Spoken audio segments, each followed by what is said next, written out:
Ayun nga, from di maliit lang po itong aking pinapagawang bahay dito kasi nga wala naman akong budget para magpagawa na. Kaya ako naglagay ng pintuan dito kasi gusto ko paglabas ko nakikita ko yung garden na inayos ko. Tapos ayusin ko na lang yung mga parang humuhulog na halaman katulad yung nakikita nyo. Gusto ko dumami siya dito. Then, so ayun, ibabalik ko rin naman yung mga halaman ko dito kasi nilagay ko niya sa gilid para magawa dito. So ayun, gumanda nga yung kulay ng mga bromeliads ko dito dahil nainitan sila. So kung bago lang po kayo ka-from sa aking YouTube channel, huwag niyo pong kalimutan mag-subscribe.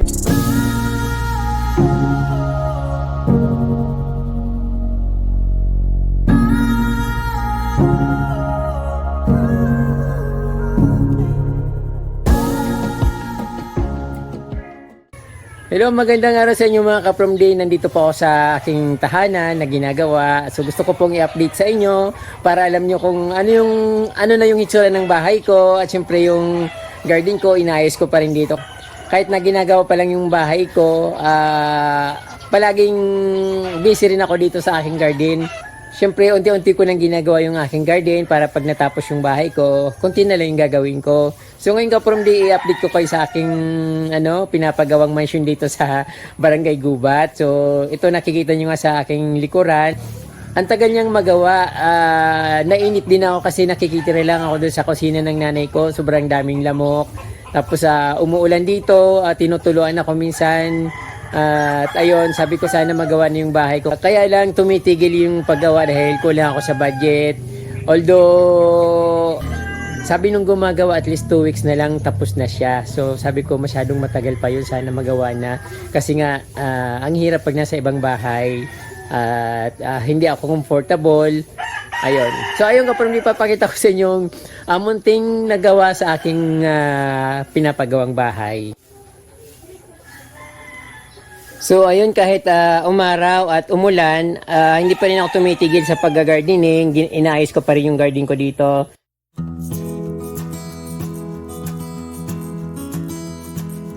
Yung mga puting bato, dito pa rin, nilalagay ko sa sako para pagdating ng paglandscape ko, maayos ko siya ng maayos at hindi siya maputikan. So, ayun yung bahay ko ka-from day, nasa malapit na siyang, sabi nung gumagawa, malapit na rin siyang matapos. At ayun, ito sa likod ng bahay. So, ayun. So, ayun ka-from day, maliit lang po itong aking pinapagawang bahay dito kasi nga wala naman akong budget para magpagawa ng malaking bahay. Ayun nga, tinatawag nila na tiny house. Hindi siya tiny house on wheels kundi tiny house na konkreto. So ayun, masyadong mataas yung flooring sa taas. Sabi ko loft lang naman yung gagawin, bakit masyadong tinaasan nung gumagawa sa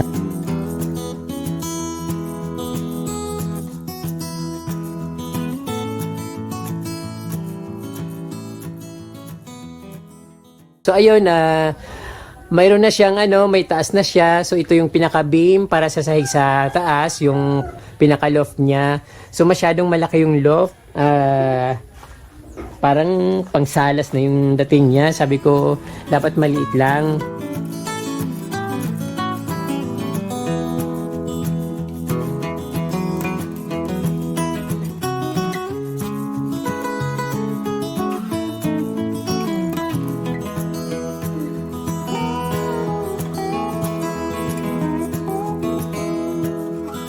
Tapos, dito maglalagay ng hagdan dito sa part na ito. Ayun, so dahil masyado siyang mataas, matarik, inaasahan ko na matarik yung hagdan dito. Sabi nung gumagawa, watch out na lang ako kung anong matatapos. Basta maganda raw yung naisip niya. Pero dapat ako yung nasusunod kung anong gusto ko. Yun nga lang, wag daw ako makialam sa ginagawa nila. So ayan ka-from day, malapit na raw siyang matapos. So 2 weeks na lang. So dito yung CR ko, yung dating CR. Ayun, dating sinadjust ko na yung dati na bago magsimula, gusto ko yung taas niya, nakaano lang yun sa sa CR, sa taas ng CR, yun na yung yung pinaka-loft niya hanggang doon sa dulo. Pero binago nila, dinagdagan pa at least dalawang hollow block kaya sobrang taas tuloy. Then, syempre dito yung magiging kitchen ko ka-from D. At ayun, malapit nang matapos. Sana malapit nang matapos. Alam ko matagal pang matapos ito ka-from D. At syempre mayroon siyang terrace. Hindi ako makakit kasi takot ako sa mataas. Hindi ko maipakita sa inyo. Later na lang kapag tapos na. Pag na okay na yung ano dito. So, siguro sabi niya 2 weeks okay na siya. Then, dito naman yung labas ka-from D. So, ayan, gusto ko yung, kaya ako naglagay ng pintuan dito. Kasi gusto ko paglabas ko, nakikita ko yung garden na inayos ko.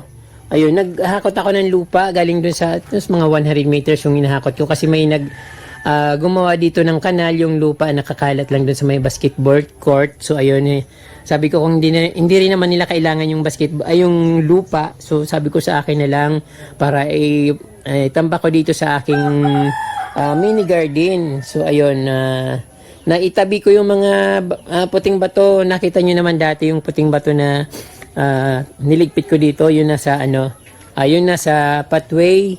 Nilagay ko yung mga halaman ko doon. Sa ako na lang ayusin. Siyempre dito ko muna ayusin sa mas malapit dito sa kubo. Then paunti-unting yung pag-ayos ko. Then siyempre yung dito ka-from D, okay na sa akin tong mga dito, may kakao, may mangga. Tapos ayusin ko na lang yung mga parang humuhulog na halaman, katulad yung nakikita nyo. Gusto ko dumami siya dito. Then, syempre sa baba, gusto ko white stones, lahat yan. Malawak na white stones. So, watch out na lang ka-from D.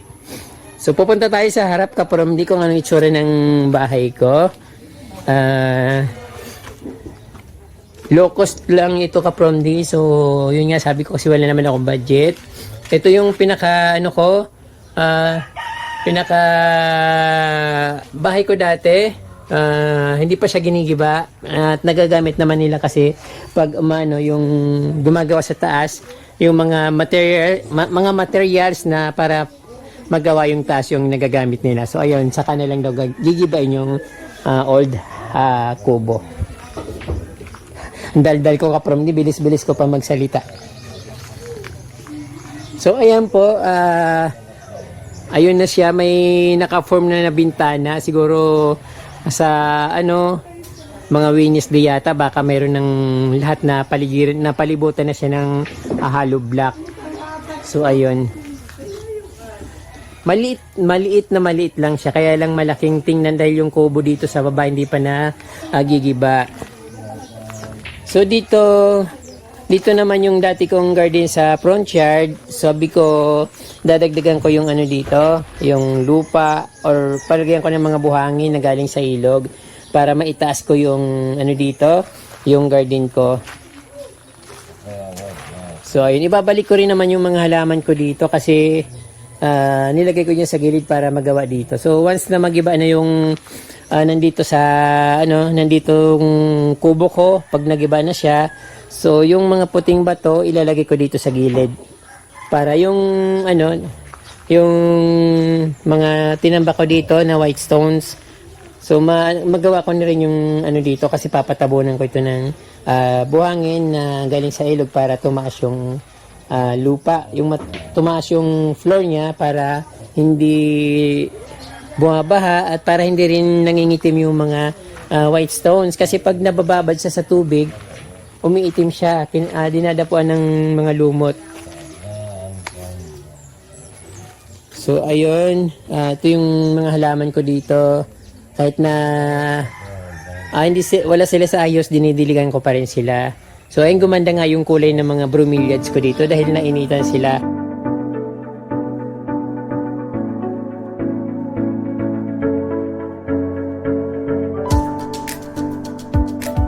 So, ayan, nagsisimula ng dito ka-from D mag-summer, pero, ayan, maulan pa rin katulad ngayon. Kagabi, biglang yung ulan, kaya tinuluan ako doon sa aking tinutuluyan sa kusina ng nanay ko. So, ayun. Ang ganda ng bromeliads ko ka-from D, kita nyo yan. Nainitan siya, mas maganda pala yung nabibilad sa init. Mas maganda kung talaga, yung permanent siya na nasa initan, natatama ng araw. Kasi pag bigla mo siyang nilagay sa araw, nasusunog siya. Mas maganda yung nasa araw na talaga siya. So yung mga bigonya ko dito naman, hindi na maganda, parang pumayat. Siguro kailangan ng bagong lalagyan. So ayun, nag-umulan kagabi hanggang kaninang umaga, kaya medyo maganda yung niya, dahon niya. So pero napansin ko yung bromeliads ko, sobrang ganda niya. Ito yung binili ng friend ko, binigay niya sa akin. 500 pesos yung bili namin, ganito kalaki. Tapos nanganak na siya ng nanganak. So hindi ko na nga alam kung nasaan yung mga anak nito. Alam ko ano na siya 4 na piraso na. Pero ngayon parang bakit dalawa lang yung nakikita ko dito. So ayun.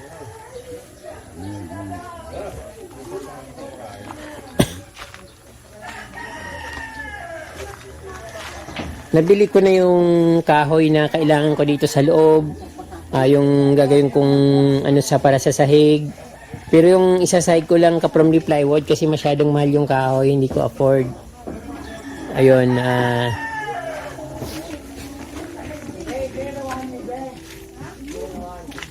so dito yung magiging salas ng bahay ko.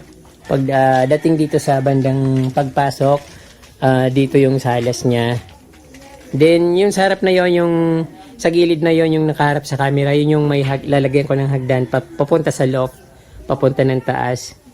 Then dito naman yung kitchen, tapos papagawa nila ako dito ng table, yung parang counter na table dito sa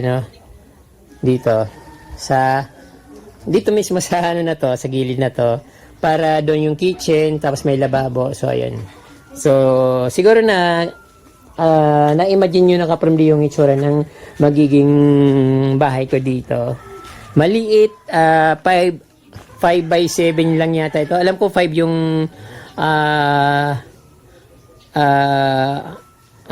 lapad, tapos 7 yung haba. So ayun, yung hagdan na yung ka-from ginagamit nila para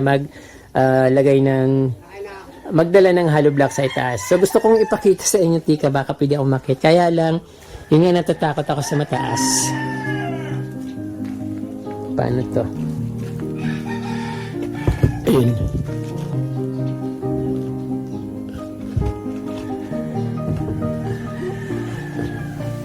Baka mahulog ako dito.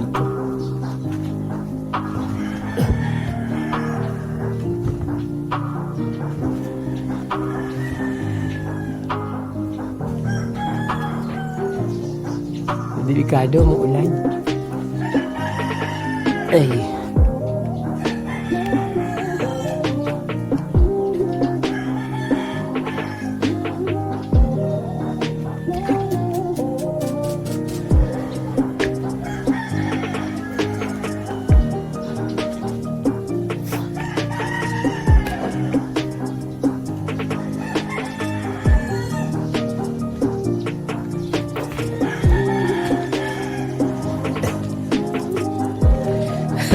So ayun ka from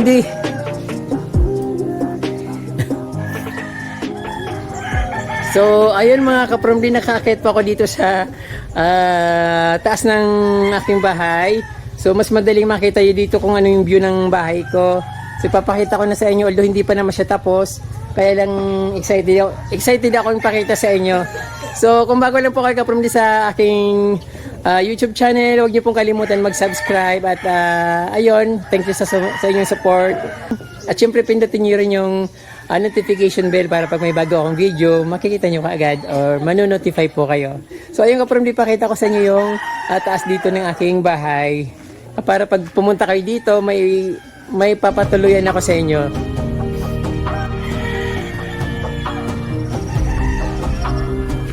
So, ayan po mga ka-from ito yung magiging loft. Ito yung sa ibabaw ng kubo or ng bahay ko. So, ito yung magiging tulugan ko sa itaas. Ay, parang nahilo ako. Parang nalumilin doon. So, ito yung magiging tulugan ko dito sa taas. Then, siyempre, sabi nung karpintero ko, Gagawan niya raw dito ng terrace at ito may terrace nga, ginawa niya ng terrace. Kaso lang, sabi ko mas maganda kung pinalaki niya na lang yung terrace para mayroon akong tambayan dito. Hindi yung dito lang, magsasampay lang daw ako ng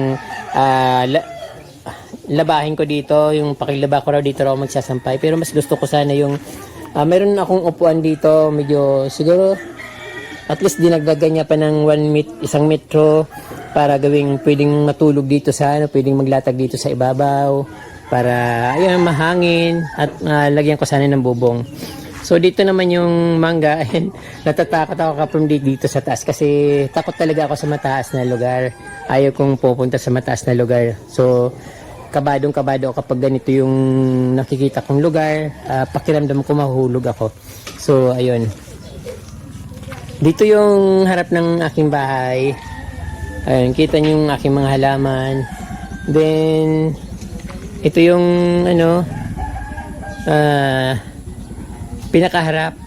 So, ito yung, nakita niyo yung karpintero ko bagong inom, naglasing siya. So, ayun, nagsasalita siya. Hindi makita dito, pero yung nakapula siya yung gumagawa ng bahay ko. So, ayan, ang ganda ng tip lang ko from the, ayan, pinapakita ko pa rin yung garden ko kahit walang kaayusan. So, sa mga susunod na araw, maayos din siya. Ayun, kahit na medyo malawak yung dito, medyo okay naman yung terrace, pero hindi makagalaw. Siguro dahil kasi takot-takot talaga sa mataas. So, ayan,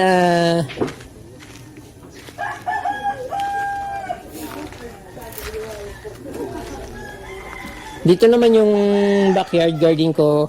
So, inaayos ko na yung garden ko sa baba. Ang nakikita nyo yung kahoy, ay mga lupa na yan. Hinahakot ko yung galing sa Manila. Galing sa malayo. So, ayun, yung mga dito puno. Yung kakao, pinutol ng bayaw ko. Kasi sila yung gumagawa ng bahay ko. So, magsasanga naman siya. Mas gugustuhin kung meron dyan kahoy. So, papabayaan ko na siya. Hindi ko siya puputulin. Kasi maganda yung maglagay ng mga halaman sa may kahoy. Yung design lang ba. Then, ayun, may kamansi dito. Ay, napakataas ng kamansi. Yan ang problema ko dito eh. Pag nahulog sa halaman yung bunga niya, automatic na bali-bali yung halaman. Tapos yung pating dahon niya, pag nahulog, na sisira din yung mga halaman ko. Kasi ang laki ng dahon niya, mabigat. So, ayun, yun lang kaparami yung bahay ko dito. Hindi pa siya, tapos matagal pa siya. But nainip na ako, gusto ko nang matapos. Dahil mas komportabling tumira sa bahay, sa sarili mong bahay. Yung mga kapitbahay ko. So, yun, nakikita ko na sila dito. So, ayun.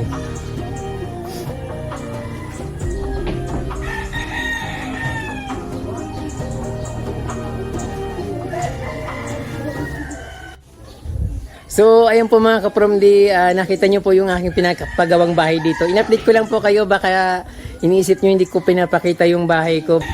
Baka iniisip nyo ang yaman ni kapromdi nakapagpagawa ng malaking bahay.